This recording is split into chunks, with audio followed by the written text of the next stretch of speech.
This morning's worship title is unusual for sure. Apophatic theology is about as geeky as you can get, but it has a lot to offer us as Unitarian Universalists.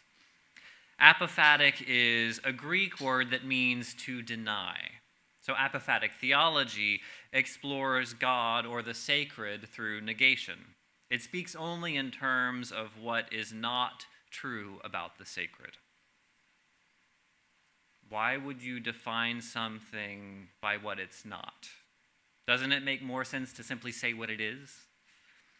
Well, according to these traditions, you define God in the negative because God is just too vast to define in the affirmative. There are streams of apophatic theology in Christianity and Judaism and Islam. And in these Abrahamic faiths, these monotheistic faiths, there is one God that is the source of all being. That single source is so grand, so complex. It includes the beginning of all existence, the source of all and its ending. That it's just too vast for human minds to deal with. In Islam, we get a little picture of that vastness of Allah through the widely embraced tradition of 99 names of Allah. These are actually 99 different attributes of Allah that are found in the Quran. The beneficent, the eternal Lord, the most sacred, the embodiment of peace, the infuser of faith, and so on and so on. Muslims are very clear, though, that even with these 99 names, Allah remains an unknowable mystery. The early Jewish and Christian mystics focused on that story of Moses that most of us are familiar with in encountering the burning bush. The story tells us that the flames were so bright that Moses couldn't bear to look. God was just too grand and mysterious for us to observe directly. It's an interesting vein of mysticism in those faiths. Now, I came to this topic from a less academic and less mystical approach. What I really want to talk about is how identifying what we believe can help us, how identifying what we don't believe can help us understand what we do believe. I had one of these moments of clarity in my first semester of seminary. As most of you know, I grew up as a Unitarian Universalist. It was actually in the biggest UU church in the country. While I was raised a UU, during my college years, I spent a lot of time in liberal Christian communities. That radical Jesus that hung out with the poor and disabled, who overturned tables of money changers, well, he appealed to my activist heart. And in those years, I was blessed to be part of a small Christian community that was really doing amazing stuff. They were the real deal, walking their talk. So I enrolled in seminary, not sure if I would seek ordination as a Unitarian Universalist or as a Christian. The first semester, I had only one class because it was a summer session, and that was the class that covered the New Testament. As a UU from childhood, I was familiar with those major stories that most of us know, but most of it was new to me. The historical context of the Bible, the way these books got assembled, and the text itself were interesting and really inspiring in a new way. But in class, I very quickly realized that my relationship with this book was different from my classmates. While I appreciate the Christian Bible as a source of wisdom, they imbued it with this sense of authority that I did not. They weren't fundamentalists. These were very liberal Christians. We had chosen to go to this school for the same reasons, for its progressive values. I came to realize as we read this book together that I was not one of them. I knew that I would never see the Christian church or this particular text as the truth. So there in the New Testament class, I found I was not one of them, and I was a Unitarian Universalist. This may be one of our best strengths in theological discernment as Unitarian Universalists. We're very good at identifying for ourselves what we don't believe. That may be because we're largely a tradition of converts. Only a very small handful of Tapestry members actually grew up as Unitarians. We're largely a tradition of people who, at some point in our lives, have made the assertion, no, I don't believe that. Saying no isn't as simple as it sometimes appears. It's actually a skill that develops and deepens with practice. If you've ever raised children, or if you've even been around a toddler for any length of time, you've experienced their attempts to master this concept of no. It's a tiring experience, but an important phase for toddlers. When toddlers first learn the concept of no, they use it all the time, sometimes in ways that are appropriate and sometimes in ways that are strange. They're just testing out the ways it can be used. Sometimes they really mean it. Other times they're using no as a social experiment to see what kind of reaction they'll get. And sometimes they're just tired and cranky, and no is the only expression of negativity that they can get out. In this phase of saying no, toddlers are just beginning to understand themselves as individuals with some autonomy. They're beginning to assert that they're not just extensions of their parents. Eventually, once we have established independence, our no develops into a healthy sense of boundaries and preferences, and we learn to say no without hostility or hard feelings. It seems that saying no to religious beliefs mirrors this developmental phase a lot. Our rejection of religious beliefs is a skill of carving out our own identity and drawing a line between ourselves and the beliefs that we have inherited from our family or our culture. It may happen in youth or young adulthood or even later. Our religious no is something that we grow into. And sometimes, like toddlers, when we first learn to say no to religious beliefs, we overuse it. We say no to anything that resembles a belief we disagree with. We might say no to anything that resembles religious belief at all. Sometimes in our testing our religious no, we start saying no, not for ourselves, but about other people's beliefs as well, like a bossy toddler. You can't do it that way, no.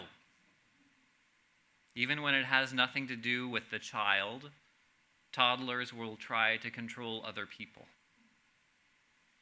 Discerning what we believe and what we don't believe is invaluable. Our goal in owning or rejecting beliefs isn't that different from our developmental goals of healthy boundaries. Ultimately, it's about being able to say no for ourselves while respecting other people's needs. Now, I'm not going to go into a whole spiel of religious tolerance. Some beliefs that perpetuate injustice, violence, and environmental destruction are harmful, and they should be critiqued on that basis. For the most part, though, other people's religious beliefs are no more our business than what they eat on their pizza. I personally don't like olives. I'm not going to try to tell anyone else that they shouldn't eat them. So rather than talking totally abstractly about apophatic theology, this week I wanted to explore a little bit of what I find from recognizing what I don't believe. These are my reflections. You certainly have your own set of no's. I don't believe in predestination or fate. This is one of the hang-ups of an omnipotent God. If God controls everything, then God controls us too. Well, I may not be in control of everything all the time, but most of the time I can choose my actions. I can wave my hands in the air without a puppet master pulling the strings. I don't believe in fate. Nor do I believe that I am completely free to set my own course. By virtue of time and culture that we're born into, by virtue of the bodies that we have, our hard wiring for emotional range or intellectual capacity, by virtue of our race, significant portions of our lives are set for us. We're neither fated nor completely free. So we do what we can with the time that we have. Another big no for me is about fairness. And this is a hard one to swallow. I don't believe that you get what you deserve or that the world returns what you put out there. Whether it's karma or heaven and hell or what some call a law of attraction. I've seen too many bad things happen to good people. People's lives occasionally get destroyed through no fault of their own. I don't believe life is fair. Nor do I believe that it's a big free-for-all. There are some consequences to our actions, moral consequences. Whether it's in happiness or satisfaction or success, we are likely, not certain, but likely to reap what we sow. You can greatly increase the odds of receiving kindness, joy, generosity, justice, love, if those are the things that you put out there.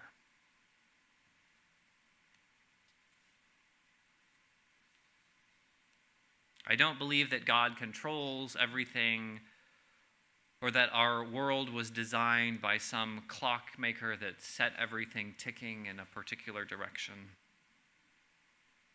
Nor do I believe that it's meaningless chaos that spontaneously emerged out of nothing.